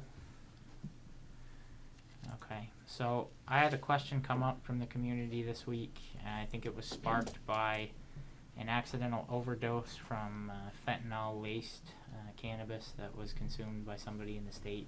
I don't know exactly where. We had the question come before us. I said I'd put it on the agenda again to take the select board's pulse. Would we support a ballot article, as other communities did last town meeting day, for legalized cannabis sales within the municipality? So I guess I'd say this is more of a forum to voice your opinion. and we should come to a consensus relatively soon, and if there are questions that we have before we give a firm decision, we should work to get them answered relatively quickly. I don't know, maybe Corey could speak to it from a legislative perspective, but it sounds like at some point in the coming years, it's gonna be imposed on communities regardless of what happens. And, you know, at the end of the day, a ballot article is just our way of allowing the community to make the decision for itself. The last thing I'll say before we move on to another person is, if we were to support it, I would only wanna back it if, back the article if, placing the article on the ballot, I don't know how I'd vote for it as a voter in a booth, but if we had, in the works at least, a plan for zoning it away from schools, and, you know, there's an existing business that has a neon marijuana leaf in the window, not to call anybody out, but I'd like to make that expressly prohibited. If we were to go that route, and we would want to probably be able to tell the community by the time they were voting on it where our heads were at with that, you know, the bylaws and different changes we could make. So I guess we'll go Aaron, Jonathan, Jessica, Brian, and then maybe a discussion if needed. That sounds okay? So I guess you're asking for kind of a roll call feedback? Yeah. Yeah. Okay, so if I think my understanding was the same as far as that when you said, Brendan, that regardless of what happens, the state might impose this on us.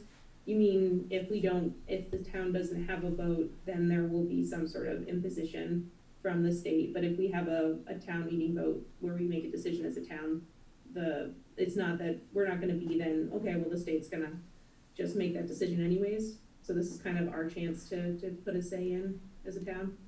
I'd let Corey speak in response to that if he could do it better, but my basic understanding is that at a legislative level, the majority party may move legislation to make it a universal statewide program regardless of any vote. So our vote would be moot potentially if that. Okay. And if we did the vote and the community voted it down, I think it gives our legislative delegation more, not ammunition, but something to go down with to speak to. So I'll be Senator Parent now as a guest and not Director of Operations. There is discussion of a law to not have so right now if a town does not act, there is no recreational sale of marijuana. The movement is to do the opposite. If the town shall have to opt out versus opt in. We're in an opt in regime now, to be an opt out. That being said, the legislature is there's going to be the recommendation for up to a 2% local option tax on that for a municipality to consider.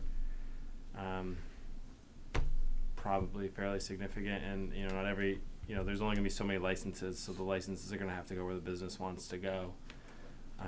It's going to be a lot like liquor licenses. It's not going to just be opened up to anybody and everybody. Retail sales are going to go where someone wants to open it. So a lot to consider. Pros and cons to both sides.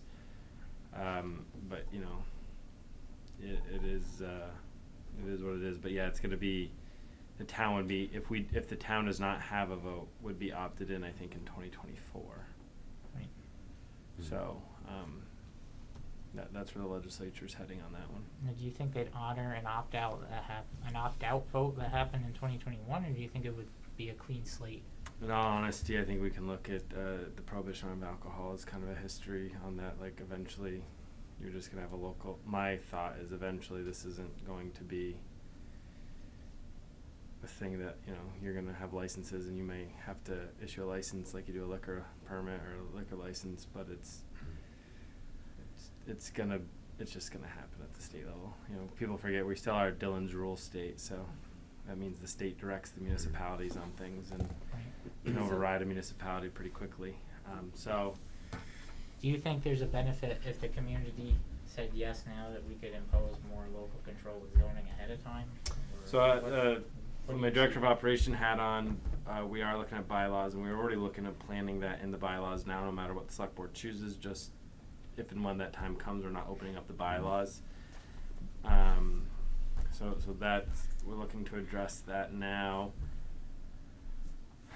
I think the biggest consideration is where do you want to be on the revenue stream. If you don't care about the revenue, then you can look at the practice of it.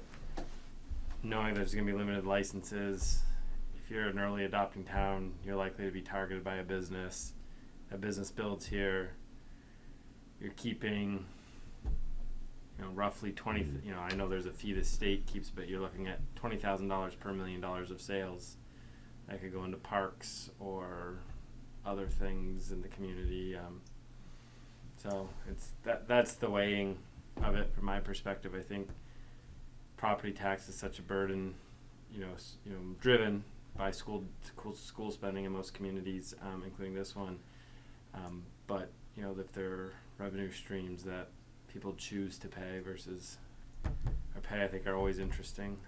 But I don't think it's going to be a magical amount of money. I think the whole state is thinking it'll raise about $30 million statewide, and that's much higher than the 2% tax. But we'll see how that plays out. That money's been spent 16 different ways in the legislature already. Right. People want it for pensions, they want it for higher ed, they want it for child care, they want it for free lunch. We'll see how that unfolds. But so I think there's a lot of unanswered questions to it. I just think it's. Let's let Erin wrap up her comment now that we've got that information.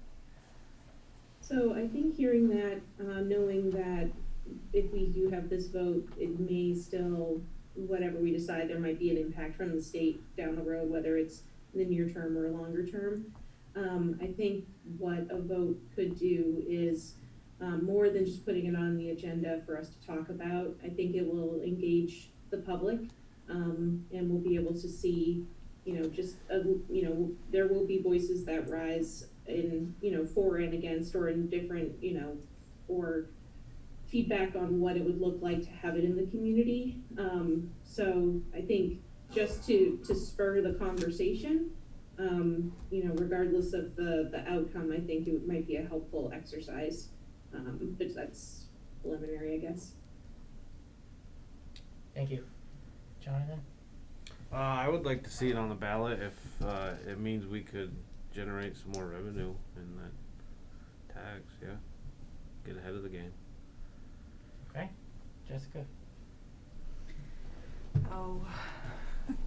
I'm not a fan of having it in the town, but I do think it should probably be a community decision. And if we do put it on the ballot, I would like to see a community forum where we can have Department of Health there, and we can have, a variety of people to speak to the pros and the cons of moving this forward, so people can at least be informed when they go to the ballot. Sometime in late January or February, something like that, if we're mailing ballots. Just trying to keep a note. Okay. Brian? I don't love that it's legal.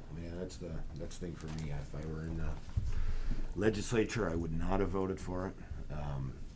But it's legal. It's legal in the town. People can buy it, smoke it, grow it on their front porch or their back porch. I've seen it. And so I feel like this decision is not really about, do we allow it in our town? It's here, and it's the way it is. I guess I'd see it on the ballot. I'm not even sure how I'd vote for it right now, to be honest with you.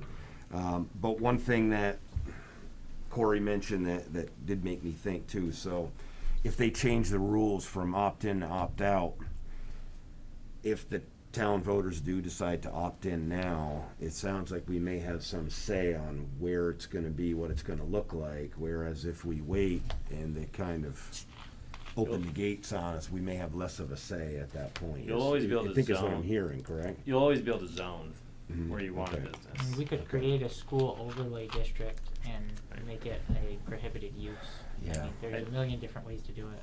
Yeah. I hate the idea of it with school kids. That's the major thing. I'm a believer if adults want to do stuff, then that's fine. I hate the idea I got of no signage. issue with that at all, but it's with the kids, and But the reality is it's legal. My kids have spotted it and pointed it out to me. Look at the marijuana growing over there. You know, is that what that is? You know, that's my kids see that. That's not going to change regardless. You know, whether we vote this in or not. So how I voted as a representative, because it's crossed both times, I have always opposed the legalization of marijuana, but once it got legalized, I've always supported tax and regulate, because at that point, if it's legal, you might as well make the money off of it. Has always been my Then philosophy. you provide a point of regulated access where you're not going Make to it buy safe. something laced with that drug we make up the street. You know, that's. Hey. you know, My worries always around the edibles and the kids, because if it's, I Agreed. mean, people can Yeah. grow it at home and Right. smoke it, but when it looks like a gummy worm or, you know, a chocolate bar, and it's a lot more accessible, that's. Is there a way that we could look at how other? I know it's legal in Quebec. They've got dispensaries all over the place, is my understanding. Massachusetts, it's legal. Maine, I think it's legal. Not sure about New Hampshire. Would be shocked if it was. Don't know about New York. So New York is legal. It's heading that way. I don't know. So if we're gonna be, I know for a fact. I had a residential. New Hampshire is not. I think New Hampshire's the only New England state that isn't. I had a it's tenant not. in a residential they're unit that surrounded. used to drive They once are a month. They're 30-minute drive to anywhere. You know, sorry. I had a residential tenant that lived here in St. Albans that drove to Lowell, Massachusetts once a month because black market stuff was scary and he could afford it and it was that important to him, so he went and spent and paid an excise tax in Massachusetts. I don't know. I'm like Corey. I don't like the fact that it's legal. I don't like the fact that you can have an ounce with you in public and not even be ticketed. I don't like the fact that there's not a road standard test where you can be pulled out and, you know, there's no breathalyzer for it. But I also, you know, if it's going to be legal, I don't know. I still don't know how I'd vote for it in a booth, but I think we are all fairly on the same page. Put it on the ballot. Let's go through the exercise. And let's make sure as we do it, the town maintains a point of neutrality, I would say, and provides information to the pros and cons by means of a public forum and, you know, And I'll look at the whatever it looks like. the board. There's a cannabis regulation board. I'll admit I haven't been following their proceedings that closely, but I can look through their stuff and put out a memo to you guys or something, you know, for January, just, you know, where things are on local, because the other ones are still like, it hasn't been decided 1 or 2% on local option tax, so it's not like we can guarantee what a revenue source would look like. We just, they're thinking more around 2%, because it'd be considered a special tax, not like a local option tax, but that's what it'll effectively be called. Do you know, Corey, would that be automatic? Or would you have to go through a process to get the two? It'd be part of it. Yeah, it'd be, at most towns, it's seen as a way to raise revenue for towns too. I mean, the state's gonna raise a lot of revenue. At first, there wasn't gonna be a local option piece, and then a lot of local communities pushed back and said, hey, you know, we're the ones who are, you know, we might want, a lot of larger communities, we wanna use this to pay for policing, or we wanna pay for some other services with this funding. You know, You can. everyone sees it for what it is. It's something you're gonna, like cigarettes, you're gonna put a huge tax on it. I mean, cigarettes are taxed at almost, you know, 100%. I mean, it might be more. You know, it's a similar. Yep. I think the total tax on cannabis is gonna be like 25%, somewhere in that ballpark, between local and state taxes, and then eventually the feds are gonna get in on the game. You know, it's just a matter of time there too. So it's gonna be heavily taxed. No. Okay, so we know. We took the pulse. We had the discussion. I think it was worth it. So we'll add that to the list of things to consider and maybe start looking for ballot language. And we'll, you know, if you want to mention it at the next planning commission meeting, that some time might need to be delegated to it in, you know, late December, early January. We're 7 of, I think, 9 sections into the bylaws done, you know, marked up, so. If we can get specifics, maybe in a list that we can include in a forum or, you know, put on our website. If this were to pass, this is what the town's thinking. I mean, do you guys have any input where you'd like to see it in the town that I can pass along to the planning commission? Away from schools and specific attention paid to signage. is my thought, but I'd open up to anybody else. Yeah, I feel like for me, if it's not near the schools and if it's almost discreet. I mean, everyone's going to know what it is. That's where I'm at. I So if mean, there's no signage or not none, but something like that. I mean, I've been thinking about that. I'm not necessarily saying Highgate Commons, but I'm wondering, would it fit at a place like that, like way at the end? I don't know. Would it have to be a standalone thing in the middle of a field somewhere? I don't know that either. But I feel like the signage and I guess I'm thinking if I'm driving there and my kids are there, they're not saying, "Hey, what's that, Dad? Let's go check that out." That's my take on it. Plain vanilla. I think I just signage makes a lot of If we're sense. concerned about schools, we probably wanna think about parks, and its proximity to parks. right. Mhm. True. I'm not into that. I always pictured it kind of by the car dealerships, like down. Out in the exit 20 About growth commercial. center. I thought down an Yeah, like- alleyway if we had Southern one. Grove, Yeah, Southern like Grove Center. you're like Yeah. heading the I TV agree. station down that But way. then is that inequitable to zone to So they make can it so that smoke and certain property drive. owners can't? Right. We can. They will drive home first. I mean, I imagine it'll turn into like the Hopefully.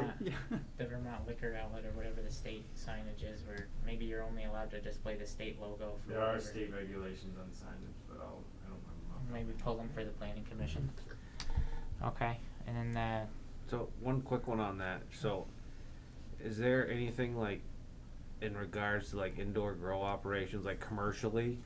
Those Like, are should already we- allowed, and you can't. Those are already allowed. Okay, they are. But Okay. only in certain areas because In certain Megan and I areas, talked it's about wherever, that. like, it's certain Yeah. agriculture. Indoor, I think, is an industrial or It is. commercial. Yeah. It can fit in those. It can't be like in someone's basement. Right, but say if somebody wanted to come in an industrial park, like they already can. did that. Okay. Mhm. So it's just the retail sale. Okay. Right, it's different. I didn't know if it was. Yeah. Okay. fair enough. Mhm. Okay. Another thing, we don't all agree in principle, but we're making a step forward that makes sense. So my other part of my report would be that at 5 o'clock, Corey and I met with representatives of Swanton Village and Town and had a really great meeting. Mhm. I don't know if Carrie or Corey wants to speak to it, but I felt very positive. It was probably the best inter-municipal meeting, a meeting with another town that I've ever been a part of. And it was only, 50 minutes. And we covered a lot of ground. There's discussion that we may work with Swanton Town to oversee a decentralized sewer system in the Exit 20 Growth Center that both communities could draw allocation off of. And that Swanton Village, since they have the expertise on staff to be able to manage water and sewer infrastructure, that they would help us either in the ongoing management of it or at least stand up an operation that the two towns could oversee. Reg Bellevue has been a real godsend for this effort.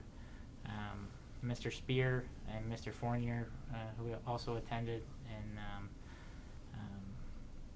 Elizabeth? yes, thank you. Nance. Elizabeth Nance, who's currently a part-time economic development coordinator for Swanton Town, who also works for FCIDC. It was all positive. Everybody contributed to the discussion in a positive way. There's a short-listed plan of, I think Mr. Earl Fournier is going to go back to the Swanton Town Selectboard. Swanton Village and Town, I don't think would mind me saying that they're renewing their relationship in a positive way. Swanton Town just hired longtime state representative Brian Savage to be their town administrator. Brian lives and breathes Swanton. He lives in the village, and I think, he was I think at one point, Corey, correct me if I'm wrong, he was chief or might still be chief of the fire department. That's still cheap, but long-time volunteer to say the least. Yeah, and Swanton Town Select Board hired him in part because he thought that they thought that he could really renew the relationship with the village in a positive way. It seems like a lot of things are coming together and people are falling in the right places for us to really swing for the fences on something. So Carrie, you were there. Corey, if you'd like to add anything.